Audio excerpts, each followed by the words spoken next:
last time Italy was relevant in a World Cup, YouTube had only been around for little over a year. In the age of digital media, many people might have missed the fact that Italy is sitting at the table of Germany and Brazil as one of the three most successful nations in World Cup history. So, how can a team be irrelevant for 4 World Cups in a row and still remain at the top of the pyramid? To win Italy the World Cup. He does it! They are a household name. Let's revisit the history of the Azzurri. Find out why the Italians missing out on World Cup football is a loss for Italian fans,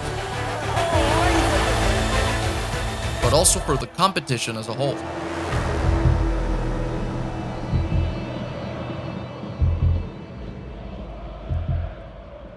The Italian national team played their first official match in 1910, but they declined to take part in the first edition of the World Cup in 1930. Benito Mussolini presented Italy as a candidate for hosting, but Uruguay was selected instead. Out of the spice, Mussolini refused the team travel to the South American country. 4 years later, FIFA granted the dictator his World Cup, which he would use to bolster his support for nationalism. On the pitch, however, the Italians proved their worth, winning the tournament, and thus imprinting their name in World Cup history from the very first try. 4 years later, in France, on the eve of World War II and under the scrutiny of rising fascism, that team would retain the World Cup title, becoming the first team to do so and setting a record for most titles. That feat would not be replicated until 24 years later.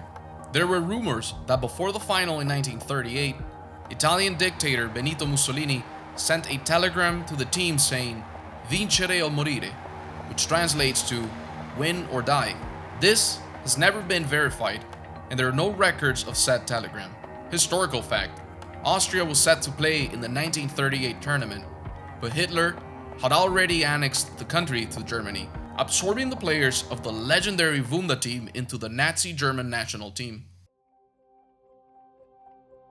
Prior to the World Cup in 1950, the first one after the war, the Italian senior team was hit by a terrible tragedy.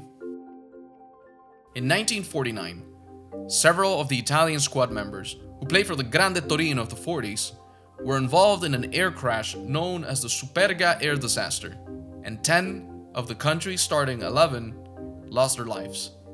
This tragedy, of course, really affected the Italians. It affected their performance, and it affected their mentality as well. Because of the fear they now had, the team traveled to Brazil by boat instead of air for the 1950 tournament. They were hit so badly, and it took them such a long time to recover, that in the next 5 World Cup editions, Italy did not get past the group stage on 4 occasions, except in 1958, when they failed to even qualify for the tournament. The rebuilding started in the 60s, and they tested themselves at their first ever European Championship.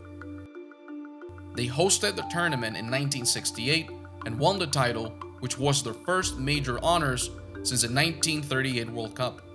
With the Azzurri's confidence restored, they were once again ready for the World Cup. The Azteca Stadium. They qualified for Mexico 70 and made it all the way to the final after a very captivating semifinal match against West Germany. Italy scored a very early goal, and Germany found a very late equalizer to take the match to extra time. Then, 5 goals were scored to produce the highest scoring, but most importantly, the most entertaining extra time in World Cup history. That game, which Italy won 4-3, was referred to by many as the game of the century. Italy made it to the final for the first time since 1938, but Pelé's Brazil overpowered the Italians. They lost that game 4-1, and that signified their first ever loss in a World Cup final. The Italians did not sustain that high as they crashed out in the group stage yet again in 1974.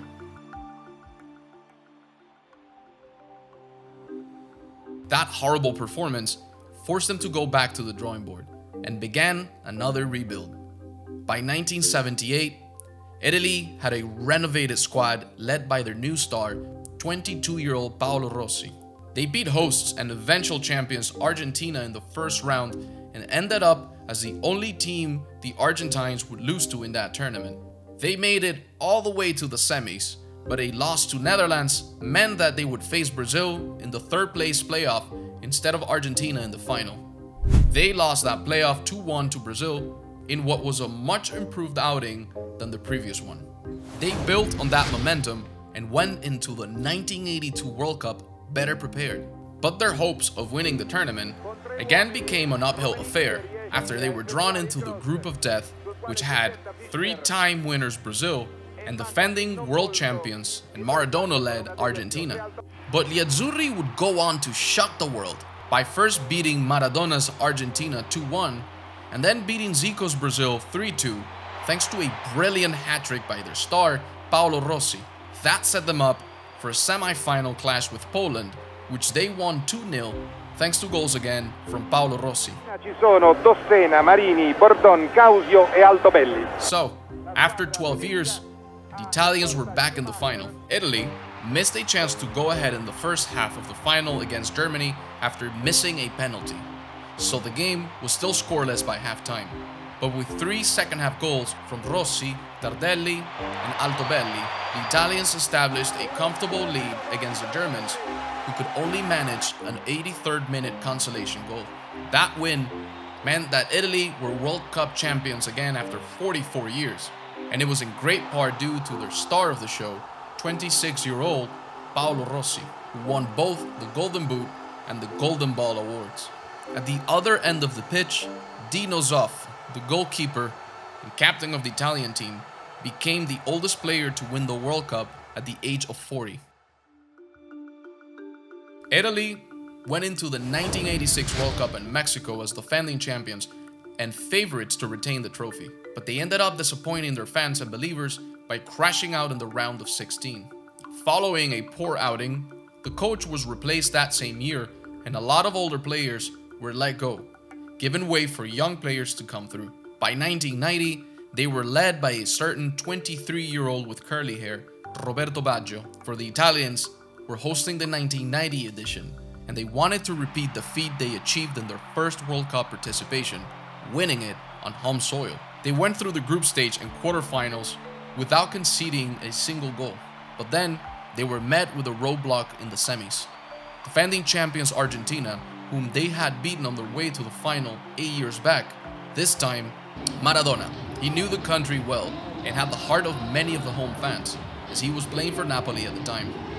He even capitalized on ongoing political rift in Italy to ask Neapolitans to support Argentina in that semi-final game. Whether they supported or not, we can't say for sure, but that game ended 1-1 after extra time, and the Argentinians won on penalties. Italy would go on to beat England in the playoff to end with a third-place finish. Despite not making it to the final, their striker, Salvatore Schillaci, won both the Golden Boot and the Golden Ball awards. The Italians so badly wanted to improve on their record in the following edition, but it started rather poorly for them. They lost their opening game of the 1994 World Cup and drew the last group game. In fact, they only managed to qualify as one of the best third-place teams. In the knockout stage, they did not look much better. They faced Nigeria in the round of 16 and were nearly out until Baggio came up with an 88th minute equalizer to take the game to extra time, where he then scored again to send the Italians through. In the quarterfinal against Spain, Italy needed another late goal from Baggio to go through. He was the obvious start of the tournament for Italy, and he showed up yet again in the semifinal, scoring 2 goals that Italy needed to send them to the final where they met Brazil. By this time, the Italians had put their poor start behind them. Their performance was far better in the final, especially defensively, taking the game to extra time after a goalless 90 minutes. With no goals scored in extra time either, the game went into penalties, and that became the first ever World Cup final to be settled with a penalty shootout. Both teams missed their first penalties and then scored the next 2. But a miss from Italy and a successful penalty from Brazil meant that Roberto Baggio, who had scored 5 goals through the tournament for Italy, needed to put the ball in the back of the net one more time to keep Italy in it. he sent the final penalty of the game over the crossbar and was left rooted to the spot while the Brazilians celebrated another World Cup victory. That very moment put a huge dent on Baggio's very beautiful career, and it took him years to get over it. He still hoped to bring the World Cup back to Italy after second and third place finishes in the last two tournaments.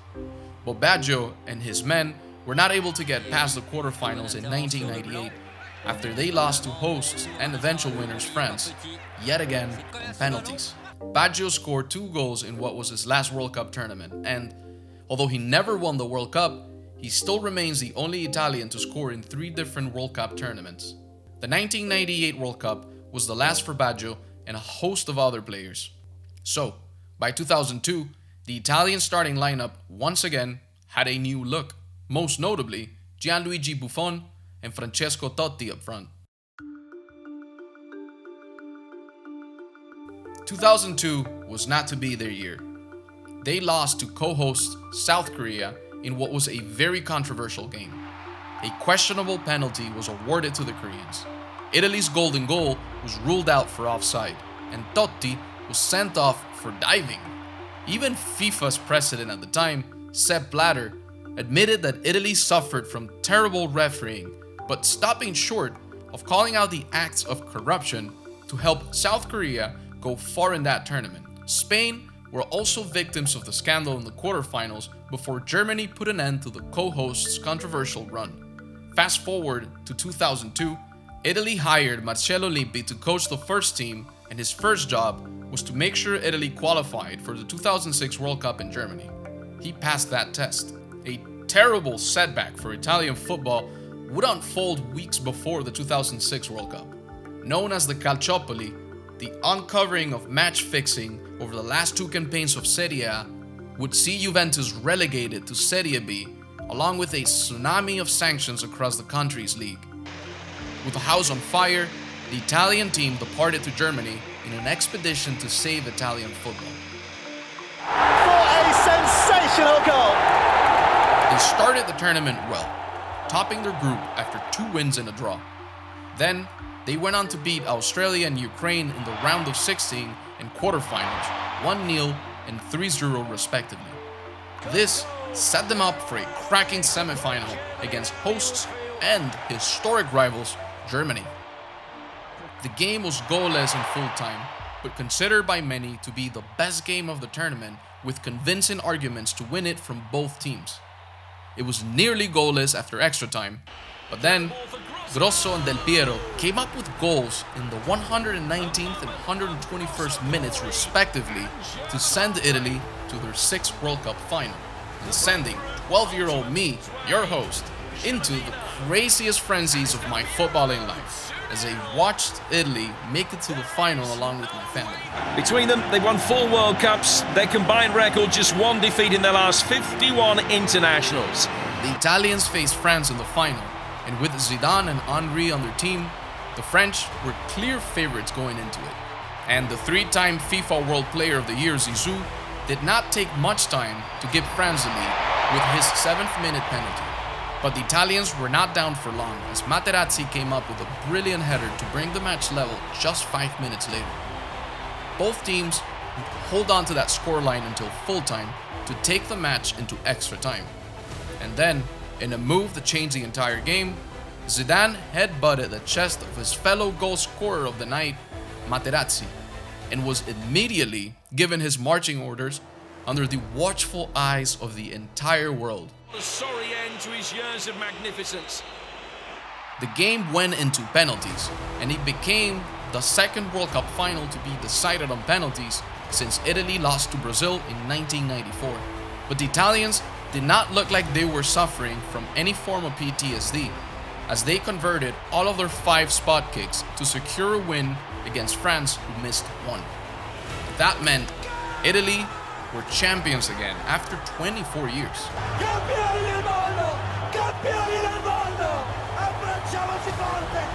That was the nation's 4th title, and it made them the most successful European nation in World Cup history.